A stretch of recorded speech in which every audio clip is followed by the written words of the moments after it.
सभी को नमस्ते। मेरा नाम नीरज अत्री है और आज के इस वीडियो में आपका एक बार फिर से स्वागत है। जिस समय खैबर का युद्ध हुआ था उससे पहले मोहम्मद बिन अब्दुल्ला ने एक काम किया था।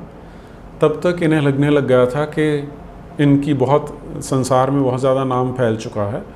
तो जो आसपास के प्रमुख लोग थे, प्रमुख राजा थे, सम्राट थे, उनको चिट्ठियाँ लिखी मोहम्मद बिन अब्दुल्ला ने, चिट्ठियाँ लिखवाई कि इन सबको बताओ कि एक पैगंबर आने वाला था, वो आ चुका है, इसलिए इन सबको चाहिए कि ये इस पैगंबर को अपना रसूल मानकर इस्लाम कबूल कर लें और एक तरह से उसकी छत्र छाया को स्वीकार कर लें। जो रोम का सम्राट था, जो बाइजेंटाइन का राजा था, इधर मिस्र में जो राजा था, फ़ारस का जो राजा था और आसपास के जो कुछ राज्यपाल भी थे, उन सबको ऐसी चिट्ठियाँ लिखी गई।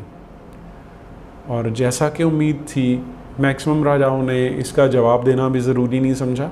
कुछ लोगों ने चिट्ठी को फाड़ के फेंक दिया। लेकिन इसमें दो रिस्पॉन्स हमारे लिए थोड़े से इंटरेस्टिंग हैं।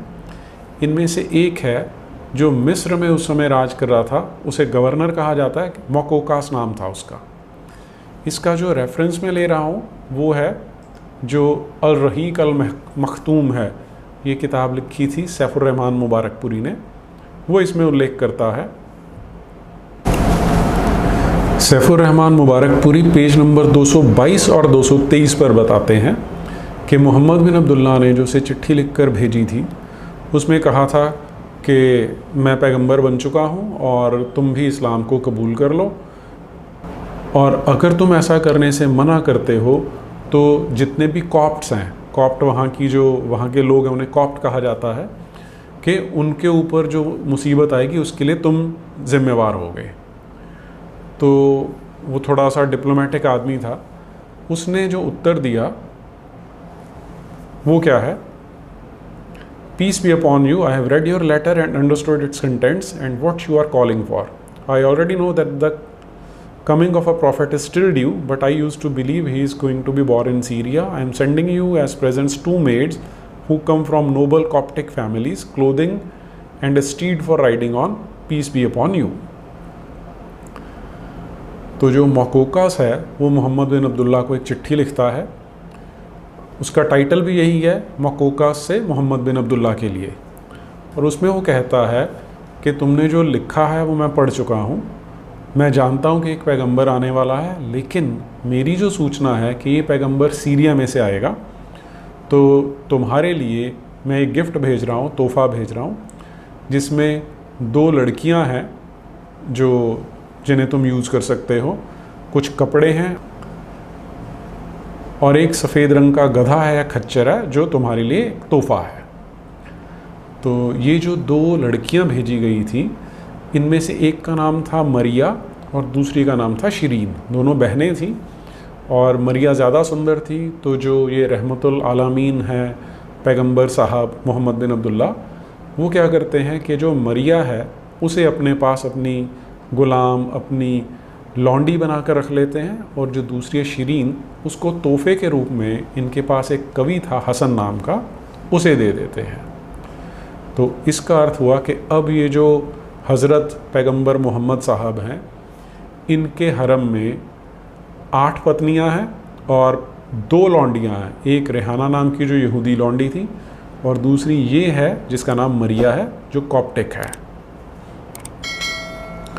दूसरा जो लेटर, दूसरी जो चिट्ठी हमारे लिए इम्पॉर्टेंट है, वो भेजी गई थी, आज हम उसे इथियोपिया कहते हैं, लेकिन उस समय उसे अबिसीनिया कहा जाता था।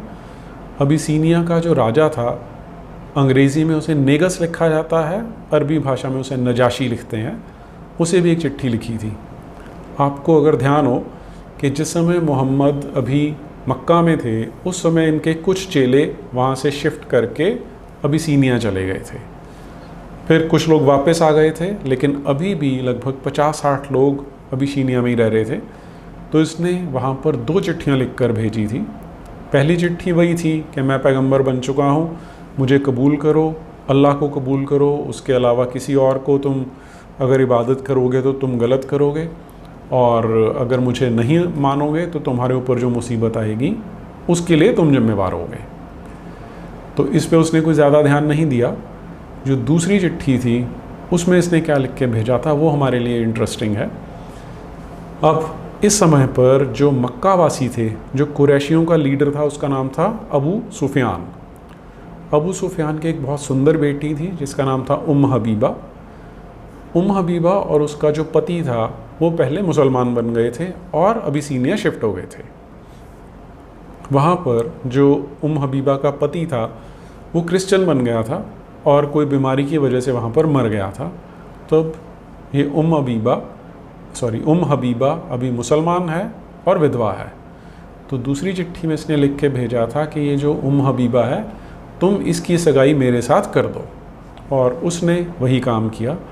तो ये जो हबीबा है अब मोहम्मद बिन अब्दुल्ला की बीवी नंबर 9 बनने वाली थी। जब खैबर की लड़ाई से ये वापस पहुँचे हैं तब तक ये अबिसीनिया से, हाँ इसमें यह भी लिखा था कि जो वहाँ पर बाकी लोग हैं वो चाहें तो अब यहाँ वापस मदीना आ सकते हैं। तो जैसे खैबर की लड़ाई करके लौट रहे थे तब इन्हें पता चला कि अबिसीनिया से लोग वापस आ रहे हैं, और उनमें इसका एक कज़न भी है जाफ़र नाम का, और हबीबा भी है। तो वहाँ से आने के बाद इसने हबीबा से शादी कर ली जो इसकी बीवी नंबर 9 बन जाती है। तो अब हरम के अंदर 9 बीवियाँ हैं और 2 लौंडियाँ हैं मोहम्मद साहब के पास।